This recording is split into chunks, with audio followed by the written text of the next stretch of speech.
Okay. Yeah. Lady Wolf Pack on a whole nother level. Savage as they come, gang of female rebel. Got the sharpest claws, we got the whitest teeth. We coming for your lunch, but we only bring the heat. Hey y'all, I'm Cassidy, the favorite daughter, obviously. And I'm Kim, her mom, her match, and the real reason she turned out halfway decent. Welcome to Mom's Favorite, the podcast where we laugh, vent, and overshare like it's our full-time job. Yeah. And we're coming straight to you from Austin, Texas, where the queso's hot, the opinions are hotter, and we don't sugarcoat a damn thing. You know, just think of us as Thelma and Louise, but only they're related and they have a podcast instead of a death wish. So go ahead and pour yourself something strong, maybe a margarita, get a little snack. Because here on Mom's Favorite, we got a lot to unpack.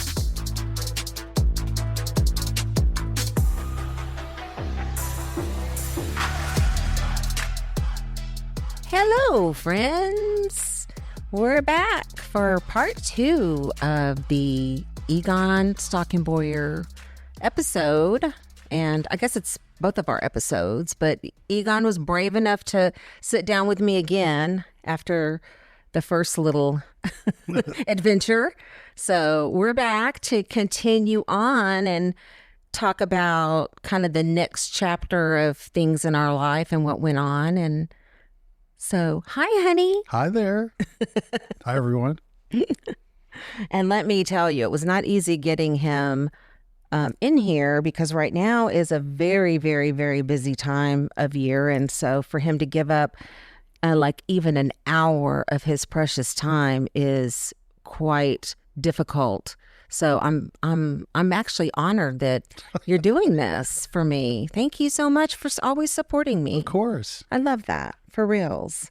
So kind of where we left off, where we sort of had the autism diagnosis and we were just kind of chugging along. And I kind of was thinking about something that we sort of skimmed over, but I kind of wanted to go back and talk about it just a tiny bit more because I think it's kind of part of our story and it's kind of it's kind of like what really brought us together. And that was our little surprise baby. And so I just kind of wanted to talk about how, you know, I think when I met you, I can't speak for you, but when I met you, I was kind of in a really weird transitional space. Like I hadn't been in a relationship for some time, and I had like just lost my job. There was like some, you know, the guy I was working for was going out of business and whatnot. And so I was kind of doing whatever I needed to do to sort of get by. But so it was a really weird time. And so when we met, I don't know. Do you believe in fate? I do. Because I really believe that I believe in fate, and I believe that that's kind of what brought us together. And it really started with Jake. With our little baby. And so, we had only dated probably a very short period of time. And all of a sudden I found out that I was pregnant. And it was like really a weird thing because like I was obviously old enough to know better and I had never really accidentally gotten pregnant before. So I mean, it was shocking to say the least, especially given my circumstance of I was in a real transitional time. And so I kind of like sprung that on you. I did. Surprise. After I got my jaw off the ground. Surprise. So yeah, what was going through your mind? I mean, that's not something that a man really wants to hear. Well, really early on, you know, a few months into a relationship, you know, you're kind of dating and just learning about each other and stuff. And then that happens, aka, yeah, the rhythm method doesn't work. No, it wasn't rhythm method. We were using protection because I wasn't on any kind of birth control, and I wasn't a person that would go around and just have sex unprotected and potentially get pregnant. That was not, in other words, this was a complete and total shock to me. I don't even, and we've talked about it many times over, is we don't even know how it happened. But I mean, I know how it happened. Well, I know how it happened. I mean, It was that Styx concert. We should not have really been. I think there was some divine intervention in us coming together and us,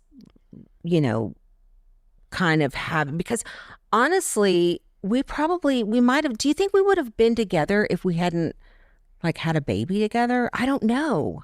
Well, how do you know? I mean, you don't know. Yeah. I mean, I think it brought us together, really, for sure. It really bonded us together because you really stepped up. And I think I kind of said, what did I say to you? Honestly, it's so long ago, and it's been so long. I don't even remember exactly what you said, honestly. Well, I don't mean exactly, but I mean Probably I have something to tell you, and I don't know how it's going to impact us. And and I mean, what were your feelings on, I mean, you could have just said, "Oh no, hell no, I'm not up for this, and this is not something I want." So, because I think I did give you that out. Yeah, I'm trying to remember back at the time. I mean, you don't expect. I mean, that's not something you were thinking about as you're starting to date. Has that ever happened to you before? Oh hell no.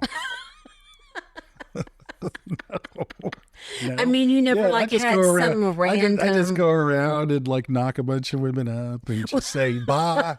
I just happen to hang out. Well, I don't mean that. I just mean, no woman. That's the first time any woman has ever said, "Excuse me, sir, but yeah, that was. Pardon me, Mr.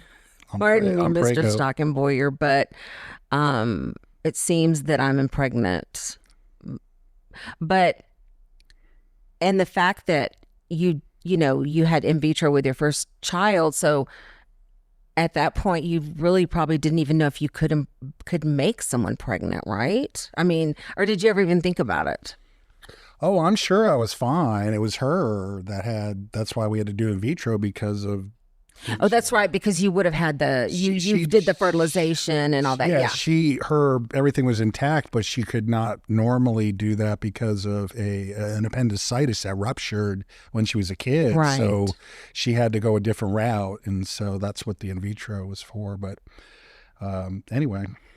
Yeah, you didn't seem overly, to be honest with you, you didn't seem overly freaked out. I was in shock. Oh, freaked out.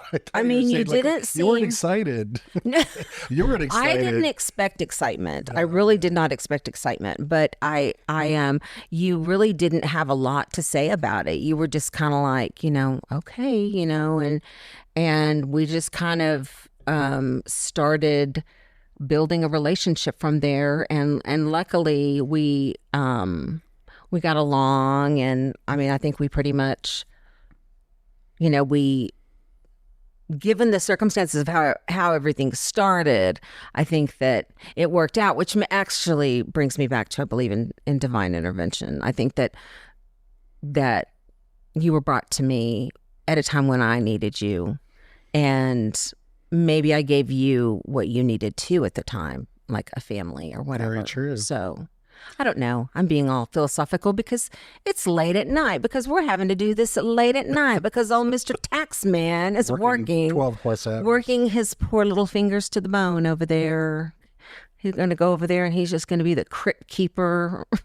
CPA. I just remember really when I would come home from, working and stuff. And then I actually was transitioning from, also remember I had changed jobs, and I was just doing temp work, and I was trying to Band-Aid what I could. after getting let go at the end of that year. Remember, is the change of the year, right? 2000, Yeah. 1999. And then I lost my job at the December 31st of 99. It was kind of weird. Yeah. And then, then all of that, and then meeting you and stuff. And it was awesome. And, it was weird because everything happened really quickly and I think now, 25 years later, that would not be a big deal. Nobody cares about. I mean, look at Nick Cannon. He's got 99 kids with, 98 women. Work. So, I mean, It's gotta work. yeah, I mean, Talk about a lot of hours. you can have you can have kids, but I mean, back then it was a little more, But so, I mean, we didn't even tell your family.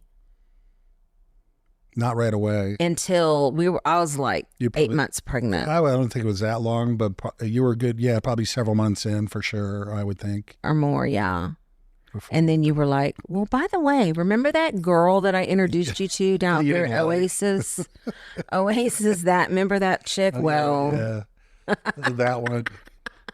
How could you? My mom would say, how could you, Egon? Oh my gosh. So yeah, it was really interesting how we all started, but it did, to me, and this is just me, it didn't really feel weird.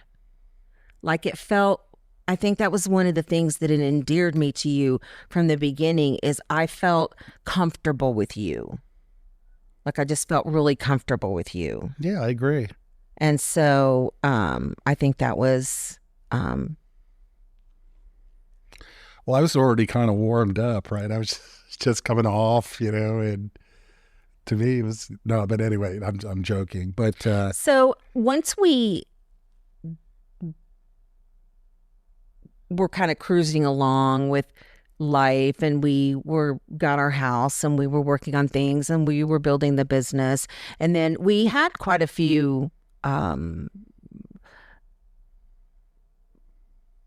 I guess I would say bumps in the road where it came to things like, we lost all 4 of our parents in a very in 10 kind years. of in 10 years. 10 years. And it wasn't like, losing our parents, it was very intensive. Like, in other words, we had to be extremely involved. We had to be, when your dad passed away, the whole taking care of him, being a caretaker for him in his final days, and then oh my gosh, the estate sale from hell. Thank God for that company that came and staged the house and handled everything, and took him 2 weeks to unpack all his stuff, and then he said, oh, these are important papers, you're going to want these, and then, is there anything you want to look through first and take? That was Rick, right? I think so, yeah. Or Rex, that's right.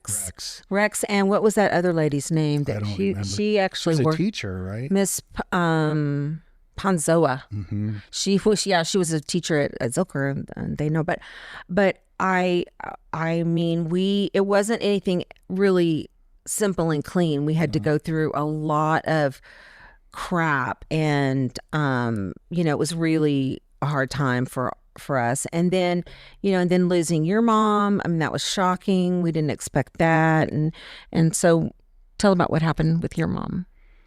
Well, essentially, she had, 2001, and she was driving home and was trying to pass a van that was going slow, and I guess she got a little close. She went into the left lane, and there was a broken down vehicle in the left lane on a 3-way open highway in Florida. Not on the highway, but on a lot of those roads are all 3 lanes, and they're going 50, 60 miles an hour. They're all posted for that. She wasn't expecting to see her car, and of course she slammed the brake on, but she rams into the back of that car, and ends up, who knows if she had her seatbelt on or not and stuff, and getting severely injured, which ended up being, life-threatening. And right. And so yeah, and we knew because it was on Thanksgiving Day. She had terrible driving, and she scared the sea rap out of everybody that she that rode with her. And so yeah, it was very tragic. It was very Thanksgiving Day, not something that you at all are expecting, just out of this phone call that nobody wants to get. And that was probably one of the, I've only seen you cry like a couple of times.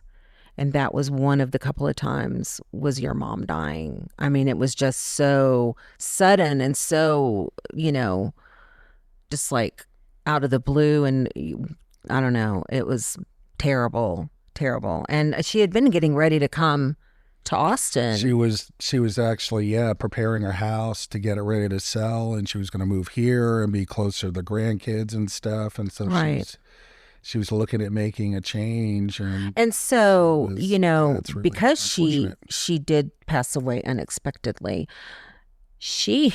nothing was prepared, and her whole life was a mess there. Her whole house was, I mean, not like a hoarder mess, but it was, just, she was doing some construction projects, and she was like halfway going through stuff to move.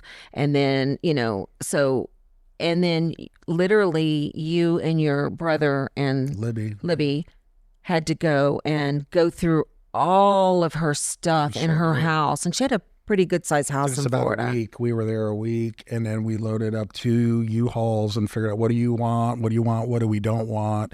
And I have to say, the realtor at the time was awesome. She said she spent an entire day there with Salvation Army taking out all the furniture that we had left behind. We just said, we don't want to mess with this. Let's just donate it all and call it a day. And so she stepped up, and it just so happened the real estate market was pretty good then. It was like on the uptick. And so we had no trouble selling the house, because neither one of us wanted to keep it or anything like that. But well, you're walking into somebody's life, and so like the lights were on and stuff was around. And well, she was just running to Home Depot, so but it was on Thanksgiving Day, and everything was shut down.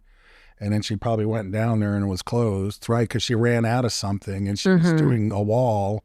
That's what we suspect, anyway, what was going on. And but it was kind of like not thinking ahead, going, oh, that's going to be closed. There's no way it's going to be open on Thanksgiving night. I mean, nothing's open. Right. But she didn't think ahead. But so yeah, that was very difficult. And then of course my parents passing away too. And then my dad, and then my mom, and my dad, and then it was then your dad, then my dad, and then your mom. Yeah, and that is really, I've got some friends going through this right now. The taking care of your aging parents is a really difficult thing to do. It's hard. It's hard when your own life is crazy and chaotic, and you're running around. And so I was going to tell the story real quick about when your dad was here, and your dad actually lived with us for like 6 months or so, and then until I said, I can't take it anymore. I can't. It's me or your dad. It's probably like 4 or 5 months. Well, because most of it had to do with your dad didn't really mesh with Jake real well. He did not understand Jake, and I'm gonna just say that I think it was just ignorance on his part, because he just didn't know. He didn't know. He just thought Jake was a rotten kid. And then Jake twisted up on that, and Jake was twisting the knife every chance he got. He totally did. He totally did. He literally just, he knew that, he knew how to get his goat for sure. And he was only like, 9 or, he wasn't that old. 8 or 9. Let's see, that was, 2008. So 8. Yeah. 8. Was 8. Yeah. So that's pretty smart for him to he had push his buttons like that. I know, right? Just manipulate him. And but your dad, he had this car. He had this Mercedes, and it was like a 1970 69. Oh, 69. 280 convertible. Yeah, I mean, really old school. Yeah. Yeah. So tell the story about you taking the car. He took the car to the body shop. I took it not to the body shop, but I took it to the shop to get fixed, because it needed like the fluids changed and oil, and I just wanted to get it running right, And so it was in the shop for a while. It was probably a good month. So it was ready all of a sudden. So I go pick it up, and I bring it to the parking lot of the HEB, and I was picking Dad up because I think you dropped him off, I think. And then he was going to go get some groceries, and then I was going to swing by and pick him up. And so then I did something where he came out, and I said, "Oh, hey, your van's parked down that aisle. Just go down that aisle, and I'll see you over by the van." And then he goes down there.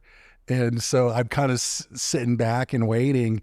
And then I see him down there, and he's sitting in where his car is at. He's got his like head in his hands and stuff.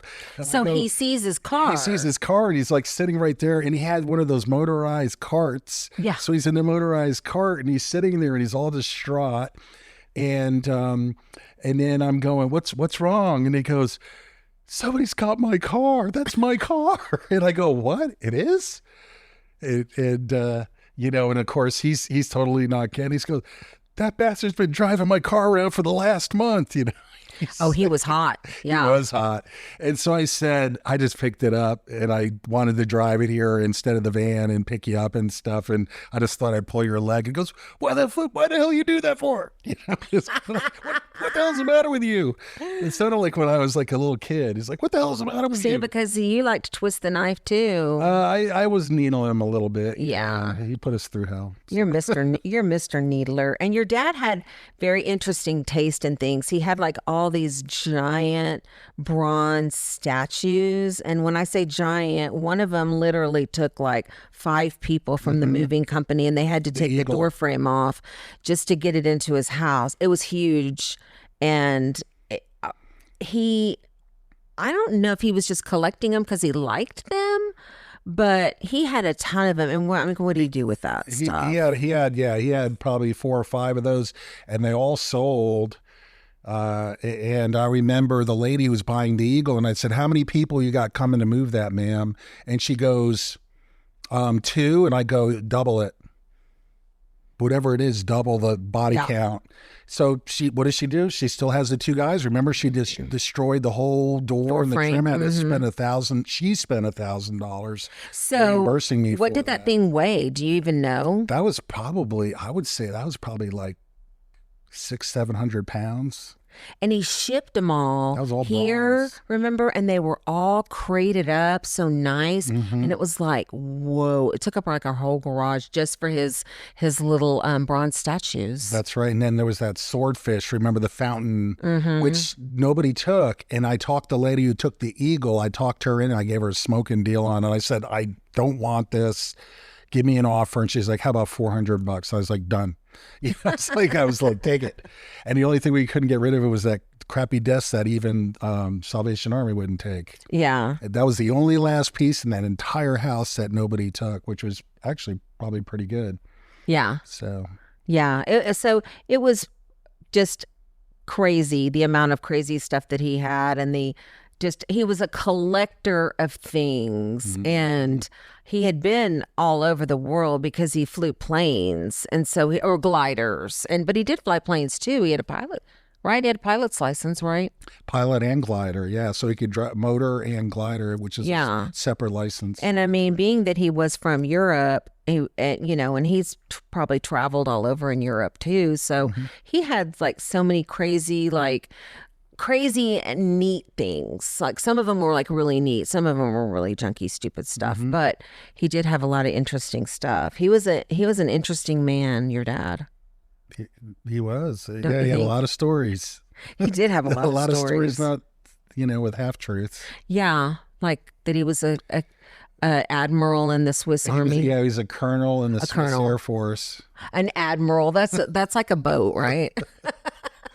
Well, and his plane was a kit that he had bought too, and that came in and he bought it's European, so it was like flown in the Afghanistan war, but you could either get the Russian decal or the Chinese decal, and he's like, "I'm not going that," and he's not crazy about Russians either, but I'm going to go Ruski. So he's got this Russian flagged plane that he would fly down in Florida, and come flying in, and they go, "Look, there's that Russian bastard." Oh my God.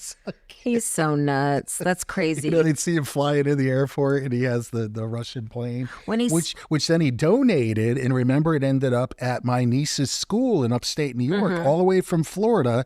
The place he donated it to, which was I don't know who it was. I think maybe it was a school. They sold it to a private party, and it ended up all the way. yeah, upstate I New remember York. that story. And then she would go to she was learning to fly airplanes, right? Jets and stuff. And so she's going to the airport for training or in classes and stuff. And then she sees the plane in the hangar. And yeah. she's like, wait, that's my grandpa's plane. That's so crazy. That is What a crazy, small world. What a small world. And to find it at some little random airport in the Hamptons. Yeah, do you think it's fate? It is that. Talk about fate. Talk about fate for sure. Yeah. So the funny thing is, when I first met him, he had a very young girlfriend, a fiance, and who was like our age, and they came to stay with us for like a few days. And it was really, like, I don't know, past the popcorn, like kind of like a lot of drama, like just, whoa, they were all over each other and like kissy huggy. Well, she was mostly all over him because I think at that point he was too old to get all over anything, really. So that was my first. Right, he was our age. No, she was our age. No, well, I'm saying back then, but we were in our 30s. Oh, Dad now is you our mean? age now. Yeah. Yeah. Dad was pretty much our age. Yeah. She was in her 30s. So just think. She was younger than us. Just get you like a little 36-year-old. no. Remember, and she was You got to get him premenopausal, I guess. She was all bending all over him, and she had on these like tidy whitey shorts and like no undies, and I was like, oh my God, you've got to go, lady. You're getting on my nerves. So, as we kind of got comfortable with autism, we all of a sudden were kind of thrown a curveball with Jake. And I don't want to go into a big old long pandas spiel because I'm going to do a pandas piece separate.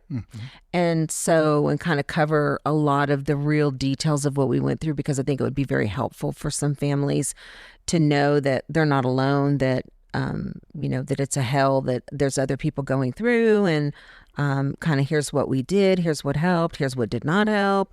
And so that I really want to do that. But for now, I want to focus on kind of from your perspective and from where you were sitting. What was it like? Like, what was it like dealing with all of it? Because I make no bones about it, was pretty hellacious for me. I agree. But you don't talk a whole lot about, what it was like for you. And so what do you think? Well, a lot of it had to do with me because, of course, then, you're trying to keep your life going and everything too. And so, you have those times like now where I'm absent and stuff, that when Jake was so unstable, of just trying to manage that it's just, and not being able, because we're fixers, men are fixers, we want to solve problems, and that was one of those things that we couldn't, we were trying to figure out how to fix it, right? And it took a long time, and just even to get diagnosed, it took forever. And I remember when Jake went to Shoal Creek the very first time, and we were kind of like, what's going on? And remember, that's back when they would actually accept autistic kids, now right. They don't even do that anymore.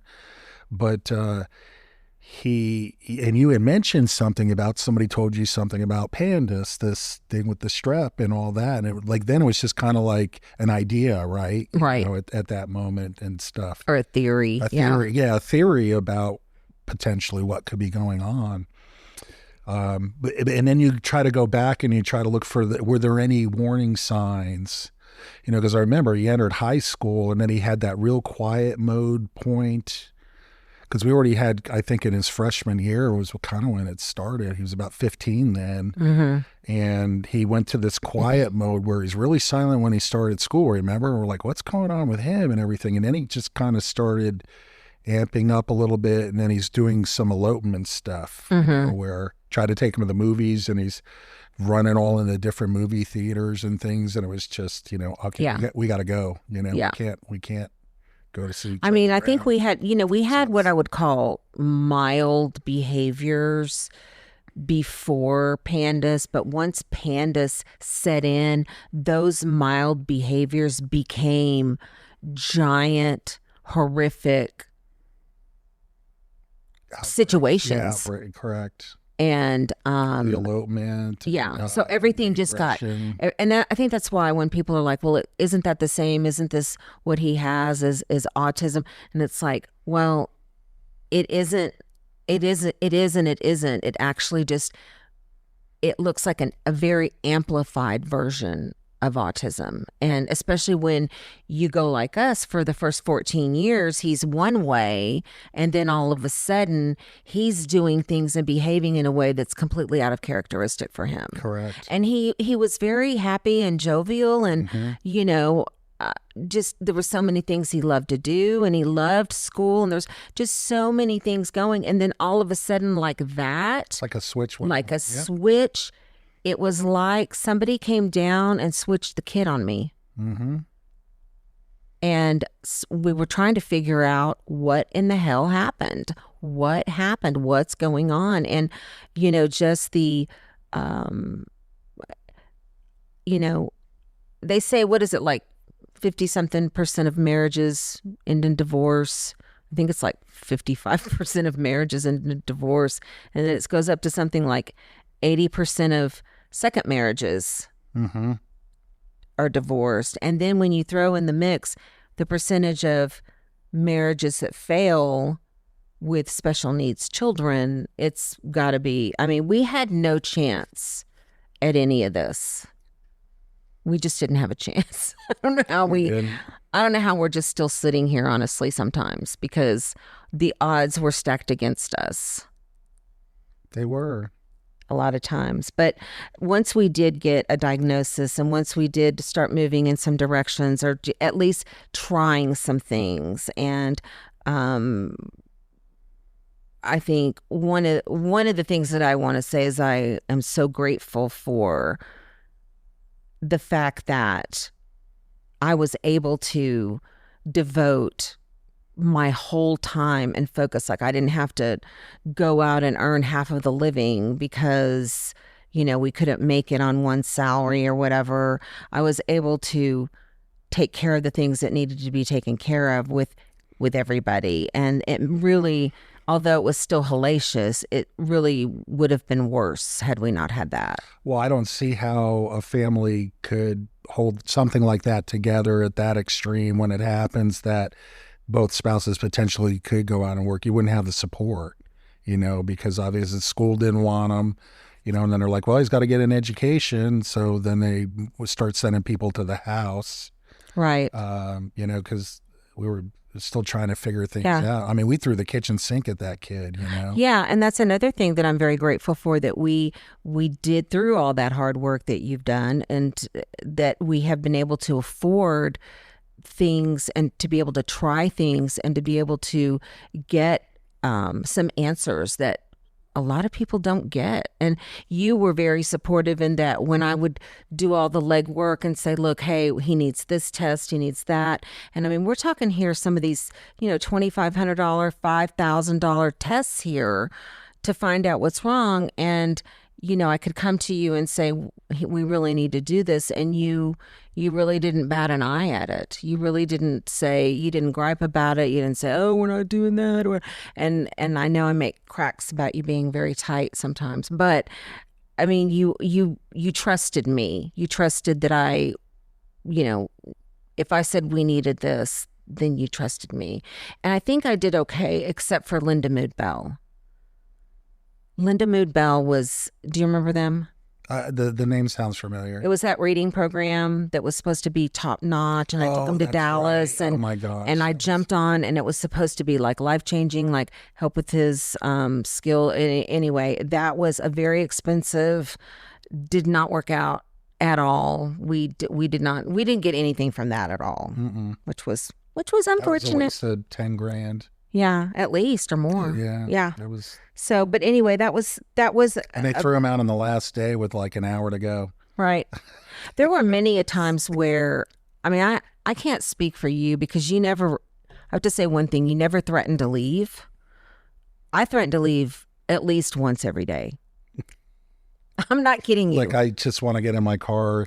Well, and you see like where people get to where they feel like they're at the end of their rope, like that Australian family not too long ago that committed suicide, and their kids too, because they cut off their funding to get support, and they were peeling back on their support. They felt like they couldn't handle it anymore to be that distraught, and they looked like a very normal, right.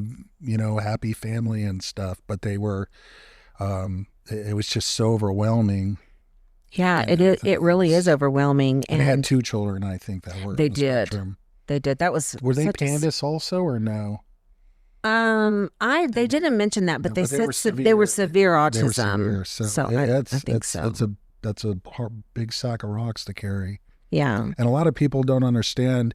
I think that's why our friends that have children on the spectrum, that we're so tight, because we get each other, and then if we get together and they've got their child with them and their child does some crazy shit, nobody cares. You know what I mean? Right. We all roll with it, and and sometimes we do it too.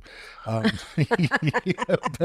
sometimes we start doing it too. Yeah, exactly. We start repeating some of the words, but it's just kind of we're used to it, and we get each other and what we're all going through and support. And that's been extremely helpful, having that support, right, and building those great friendships too and stuff. So. Right. It has been very, very life saving for us, for sure. And the thing also too that we deal with, not only with the pandas, but what comes along with the pandas and pans is also these co-infections. And one of Jake's is he has Lyme disease, and that's a whole nother can of worms of treatment, and it's autoimmune. I mean, I don't know if Lyme disease is autoimmune. I know pandas and pans is, but Lyme disease is something that once it stays in your system, and God knows, I don't know how long he's had it, but once it's there, and it's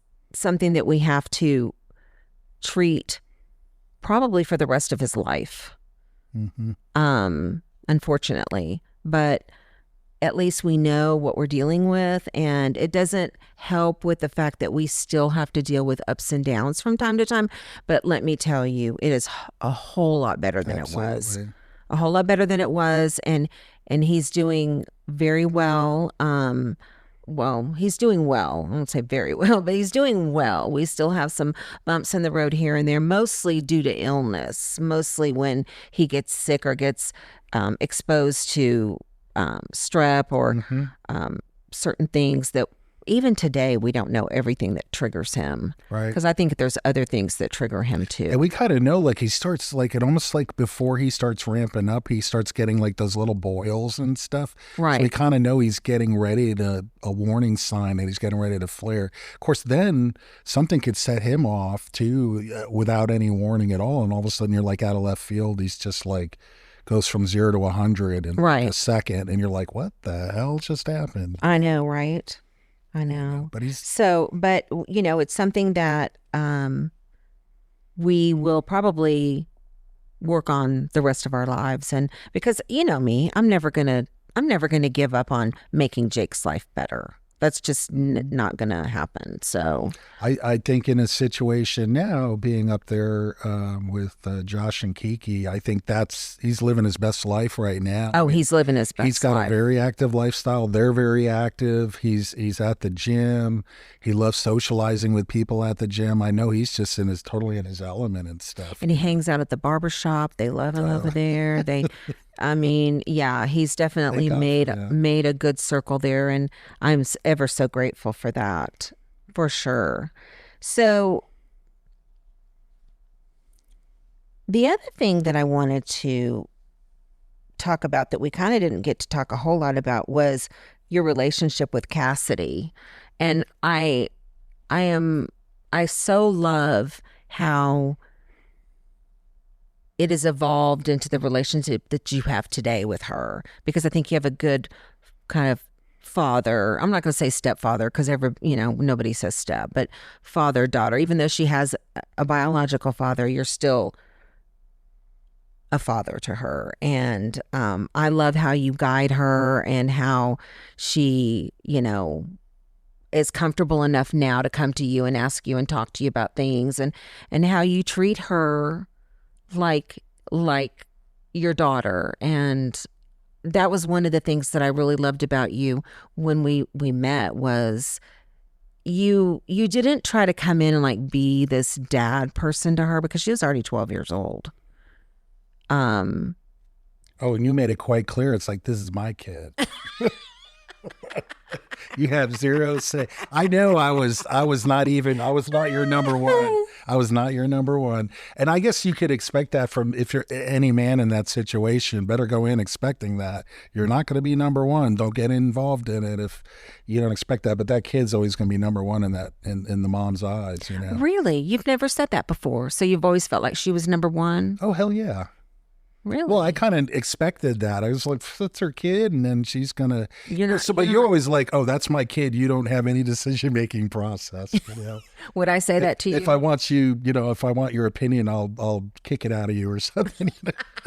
I think I said I'll ask you. I might have said I'll ask you. Yeah, but you don't. But you really did not interject a lot. You don't have a lot of opinions. You take the reins, and you managing things and people, and so I just let you run with it, Well, you keep using this word like. You like managing people. No, I don't like managing people. I just but do you were it damn good at it. You were a manager. because it has to be done. I'm not a good manager. I know that. I realize that about my shortcomings of managing people. Right. You were in a managerial setting and managed people and stuff, employees. Right. But it is hard to come in, and a lot of men, even men that I dated, even a particular man that I dated, some of them are just really insecure about the fact that you have a child with another man, and they, like, I don't know,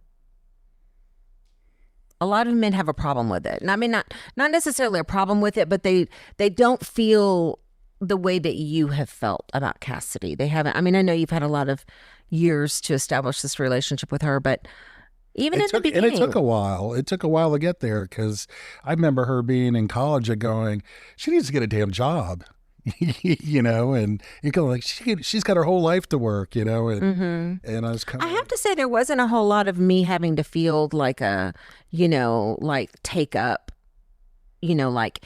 I think you did say stuff like, she needs to get a job or da-da-da-da-da. And then what did I say? Oh, be quiet. She's going to school. Saying she's got her whole life to work or something. Yeah. I was like, she's not doing nothing. Let me tell you, the last thing you want, and this is just my own opinion, you don't really want your kid out there earning a bunch of damn money before they go to college. If you want them to go to college, once those kids start getting a taste of money, they start thinking, I don't need college. Look, I'm making this. Oh, we were only talking about her. And then she gets a job at a coffee shop. And then she was doing the card dealing, remember? That's how she got so good at Hold'em and poker and stuff. Yeah. Being the dealer in that underground club in San Antonio. Yeah, but the thing about it is, though, she also was, well, I guess she wasn't doing dance stuff once she went to college. She wasn't. No. I don't know. I guess I see benefits to both, and I think that it's good if you're the kind of person that can handle. I don't think everybody can manage going to college and working. I mean, you are exceptional. Yeah. You are the exception to the rule. I can appreciate, and I'm really proud of Cassie, how far she's come and what she's done, and realizing I want more than being, just a nurse, and then going back and getting her 4-year degree and then finishing that up and then going on a nurse practitioner school. And just like going bam, bam, bam, she didn't stall and do it over a long period of time. She came in, knocked it out. And I had somebody when I was going to grad school tell me that, an old boss who said, if you start, don't stop, just go and bang it out, because you take a couple semesters off, you won't go back. The chances you're going back and finishing are very remote. So just stick with it and just keep going and plugging away until you're done, And so that's what she did. And and now she's got this great position that got, created, and she gets to see a lot of the people she already was working with in a different environment. So, that's wonderful. And she's, pretty much a 9 to 5 or 8 to 5. Right. And if you would ever say anything like, oh, she needs to this, and I would say, well, it could be worse. We could be bailing her out of jail. That's true. So we never had a really Dave too, and then realizing, because I remember when they were having, there was, we're gonna have like 4 or 5 kids when they were just starting, and now they got the 2, and they're like, damn, this is a lot of work. It's like, right, yeah, like no more kids, not even a little girl. Nope, no more kids. So now that we are, I would say, sort of semi-empty nesters. I don't want to say that. I feel like if I say empty nesters, like the whole bottom's going to fall out of everything, and Jake's going to be moving back home. And then 30 days. So I'll just say semi-empty nesters, and we're grandparenting, and we're like have more, time and the future of retirement. What do you want to do? Man, I see that.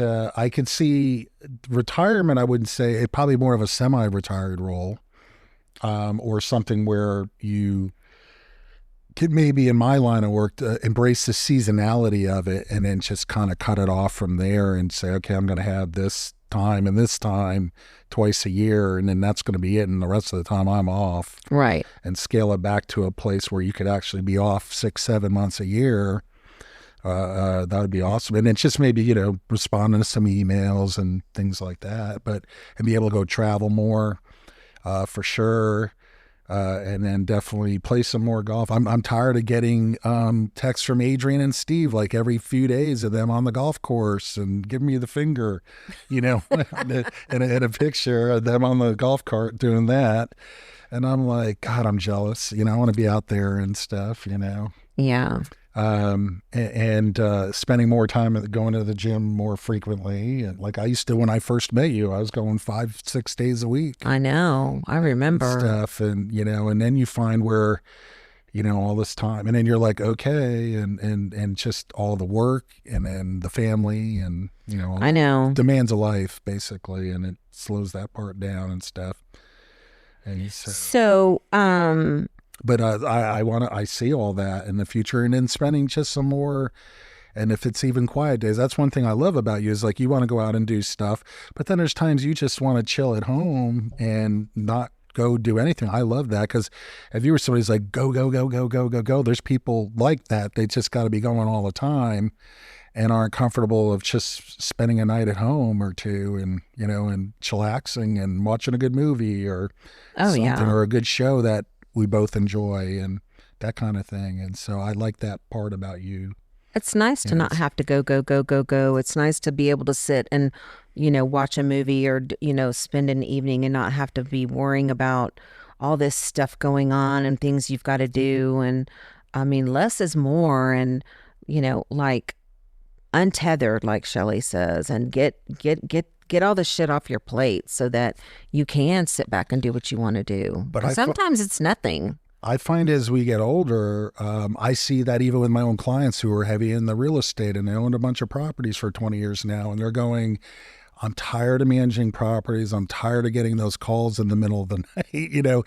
You get less tolerant of all the hard work you were doing previously. And I think that's just kind of the end of your career life cycle too, that people, as you age, you want to simplify things. You don't want things complicated. And so that's kind of part of it, is just getting rid of the things that are hard, right? Right. And trying to minimize that. Well, life is very stressful for just in the general. I mean, keeping up with everything and all the, goings on when you're like us, we have a business and we have, properties, and we have a kid with special needs. We have a lot of irons in the fire. And so we stay busy just in the normal, even if, because sometimes I think, do I want to get a job? Do I want to go to work? Do I want to, and I'm thinking, how? Who would do what I do? And even though Jake's not here, there's still a lot of stuff. There's still a lot of stuff with his care that's ongoing. Right. Because we're all the agencies and everything Right. that we're still involved with on a regular Right. basis. And, it's way less. It's way less than what, we would do what we were doing before, where I was managing it, because that is a lot. But, it's still, like, for example, it's time for me to do guardianship again, already to do guardianship paperwork. I And just finished that. it's like, and then I just had to do his Social Security. I mean, there's still things that have to be kept up with, and not to mention his medical care. And the thing that I keep thinking in the back of my mind is, we never know when he's going to come back home. We never know when it might necessitate that our situation may have to change in some way. So I think the thing, I was thinking about this the other day, because remember how one of the things that did keep us together, kind of the glue, I would say, was we made a pact. Remember this? We made a pact, and we said, the one that leaves has to take Jake. That's right. Remember? That's right. Remember, so anytime you think about leaving, you're taking that kid with you. So nobody wanted to take him, so we just stayed. We just stayed here. Because I think about leaving, I think, well, shit, now I got to take that kid with me. So no. Let's just say I'm going to get the loaf of bread and milk. It's like, wait, we don't need bread, and we don't even drink milk hardly. No, I know, right? like, wait I a minute. know. So we don't really have a plan for retirement. Basically, is what you're saying. We don't have a solid We plan. don't have a formal plan laid out. We don't have a formal plan. No, And and a lot of people don't. I think they have kind of a blueprint, maybe kind of a rough sketch. well, and you're then still young. You're still a young whippersnapper over there. I got quite a few more years of investing in you, of work. I need to get you busy. Like, thanks for all that hard work you're doing. I love you. So, I wanted to do something kind of fun, sort of. The first part of it's fun anyway. So I want to talk about the things I love most about. I want to talk about the things we love most about each other, but most what I love about you is. And so I tried to kind of put mine in order, but then I don't know, because some of these, so in other words, I'm just saying, don't feel like, well, that's more important than that, because it's not, because all these things are important to me. So I have, I love that you are an amazing provider and hard worker like no one I've ever met before. You take work more seriously than any human being I've ever met, and I don't see you ever taking off. You never just say, oh, I'm fucking tired, I ain't going to work today. I've never in 25 years seen you do that. I've never seen you just get, I'm over this and I need to take whatever. You just every day you just get up and you say, it's time to make the donuts. That's right. The old Dunkin' Donuts commercial. That's right. Because that's what you used to tell me every day when you'd wake up. It's time to make the donut. So I love that about you. I think that is an amazing quality in someone. It's probably, if not, it's one of my top requirements in being with someone, because I cannot stand people that are lazy, don't want to work, don't want to, that's a no for me.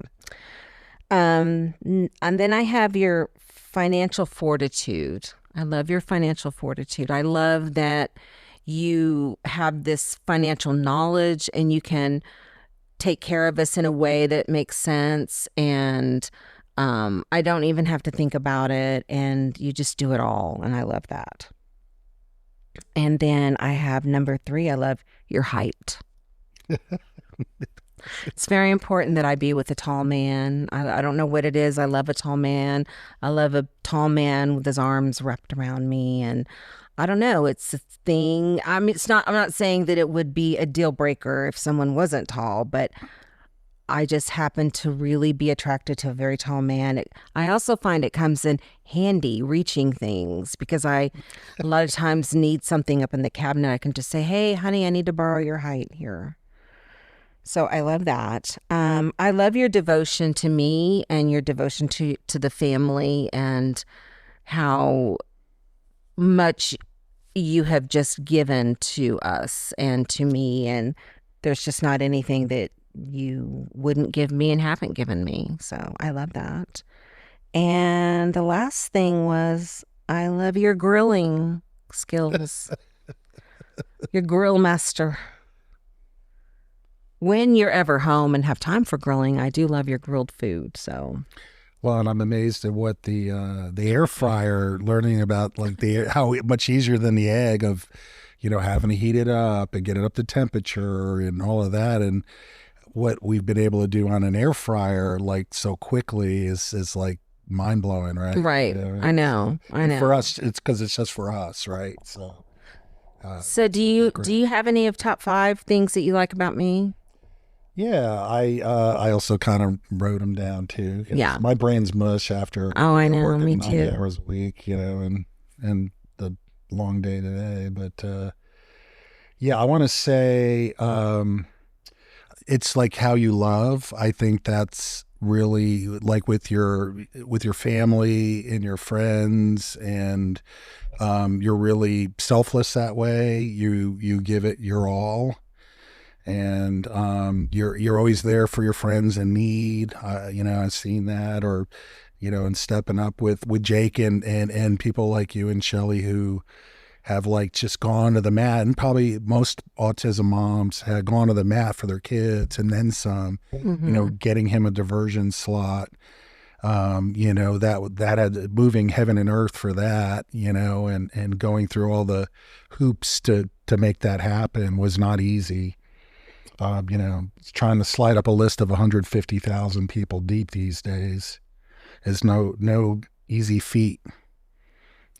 So that was really huge for him, and really just the family, your love for family and everything, which has gotten me. Being European and stuff, like we kind of grew up where, the dad went to work and didn't really hang out. He wasn't out playing baseball with us, but we made our own because we didn't have cell phones and electronics and things. So we were out playing with our friends. So that was really our entertainment. And so we had all that involvement and things like that. So your sense of family was different than mine, but I've embraced that more over time. It took me a while to get there, but I think, and so that's another thing. And I think your energy too, you got a very positive, upbeat outlook, even though there was many times that you don't feel like that, and having the strength to go through. You're one of the most strongest women I know. So even though you say I'm not, but I've seen that strength before. So it's definitely there. And in making life interesting, I think just and getting family events together and you're going out with your friends and things like that, and I think we try to keep it interesting. So that's just one of the many things. And I could probably think of a half dozen more things if I wasn't a vegetable right now. Oh, that's nice. That's so sweet. Thank you, honey. It's not, and I have to say one thing is you always have always acknowledged, my worth, and you've always been very appreciative of me through all of this stuff. So I've never had any complaints about that, for sure. So now the fun part is your pet peeves about me. Oh, you want me to go first? Yeah, you go first. Oh, okay. And you can be honest, kind of. Yeah, one of my pet peeves is you never finish a soda.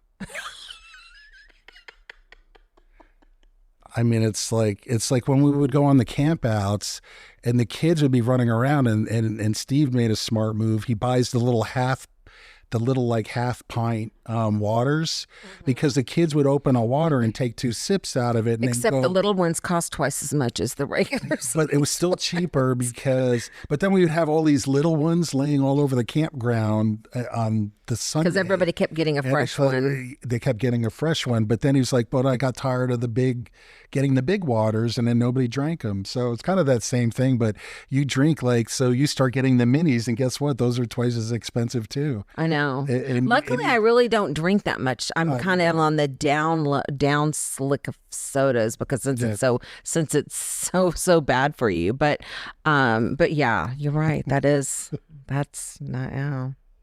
And I think sometimes you tend to start projects faster than we can finish the last one. Do you feel that way? What do you mean? You mean I'm just like have one project after another? Yeah, and yeah, you'll go and then you'll be like, okay, already on to like the next thing, and we're still working on the other thing, and I don't know. Yeah, I can see that. And then sometimes with the phone, I think sometimes the phone, I think you're more interested in the reels than talking, because I'll say something and then I don't even get a response out of you, so I just don't say anything. And you're all got your phone right there, and you're into a reel or something, and it's usually not anything. But that's good, because that's your escape. And everybody needs an escape, Correct. So I think that's okay. I don't have a problem with that, but I would say probably the soda is the worst. What? No, that can't be. I don't like the way you put that toothpaste back. I mean, what's there must be more pet peeves. What about all that money I spend of yours? Oh, the retail therapy? Yeah, the retail therapy. Or, hey, shopping is not a hobby.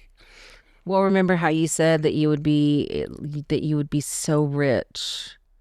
You would have, no, you didn't say rich. You said, I would have so much money in the bank if it wasn't for you. I never said that. You did say that. I did not say that. You did say that. And I said, well, good. You and your big fat bank account can go have a happy life together. Delilah, we're leaving. So, okay, here's my pet peeves. Number one, I have, you're a no person and you are a killjoy. Like if someone has a plan and they want to do something and they're all excited and you're like, what are you going to do that for? That doesn't even make any sense. And and it's like, God, I really was going to go do this. But like Shelley wanted to be the mayor and you were like, just, you always look at the dark side of the bad side. In that instance, I just said, I just met her. I just met her for the first time. And I just said, why would anybody want to be a politician? That's such a thankless job. See, but there's all people that want to do that. And then she went out there and she hated it. No, she did not hate it. She didn't hate it strongly. She did not. I think she actually enjoyed it. And what an adventure and what a great thing to do. No, and that's what you want to do. But I was just thinking, I don't.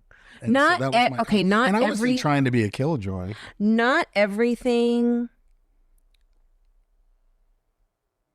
Not everything has to be. Has to be for a reason or for profit or for, like sometimes you can just do things because you want to do them. Oh, of course. Absolutely. Because I really want to do this, like this whole podcast thing, for example, like makes no sense. Why do I? Well, I mean, you could tell me a million reasons why I shouldn't do this, But maybe the one reason is, but I really want to do this. Right. And I supported you in Oh, you did. Oh, you for sure did. But you do tend to be a little, you're a little killjoy sometimes.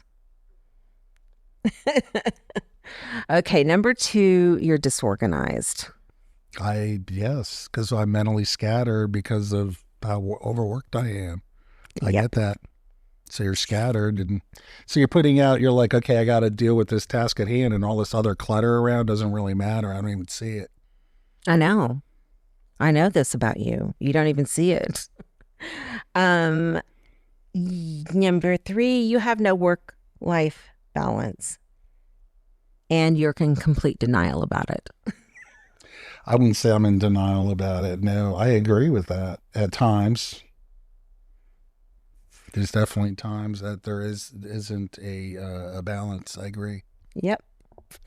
And number 4, you ramble and get off topic. Like if I ask you like a simple question about, hey, do you want to do this weekend? All of a sudden, like 30 minutes later, we're talking about something way off of topic and I still don't know the answer to the question that I asked you. That's the way I feel a lot of times, like, ugh. Maybe it's a little of the ADHD. Or Stick something. to the topic. It's something shiny. I know. Like me shopping. It's something shiny.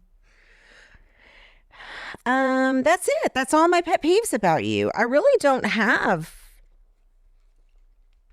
a lot of pet peeves because I've worked out most of them in you. I've worked them out.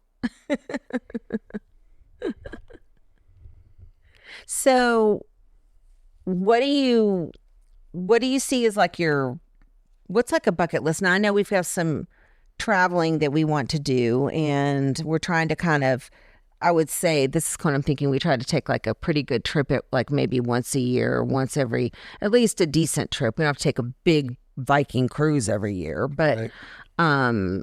We're trying to kind of catch up on some traveling because we haven't been able to do that through the years. That's true. So, Well, and you got to do it when you can move around, you're mobile and all of that. yeah, And so, I mean, I think like the trip we got coming up for our 25th, I know. the big summer cruise in Alaska. I know. That's a huge bucket list item of mine too. Me too. I'm really excited about it. And yeah, 25 years. Wow. I know it's gone by. It seems like a blur. And I remember, like when Jake first started school and saying, oh, he's so little now. And, he's got so long before he gets to high school. And it was like a blip. Oh, I And all know. of a sudden, I remember his first day going to school. That's what made me think of that, thinking, oh, in this many years, he'll be out of high school. And seemed so far away.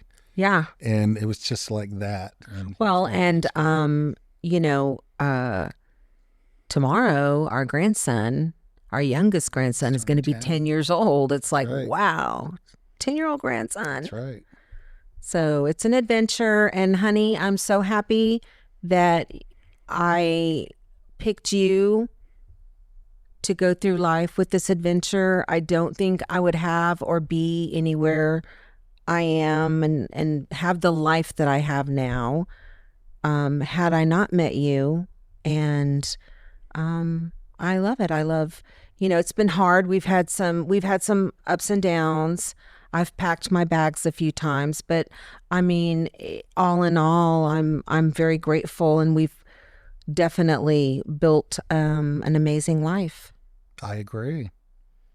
I'm very happy it's amazing how everything turned out considering how we first started and Yeah. everything. It's awesome. Yeah. All right, folks. Well, I think that's going to end it. And if you guys have any questions for us or anything maybe that we didn't talk about, there's plenty of more adventures that we didn't talk about, but I think we hit the high points. And we didn't go into your childhood and stuff because you guys can go and on Adjacent, I'm not sure which episode it is, but you did an episode on Adjacent. Mm-hmm. And so there was a lot more discussion about your childhood, and it was really a good episode. So you guys go over and check it out.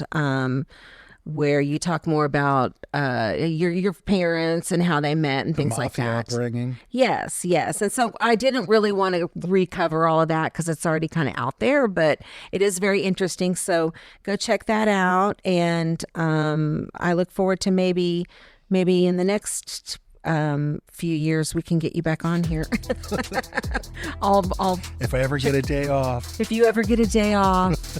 All right. Thanks, honey. Love you, babe. Love you.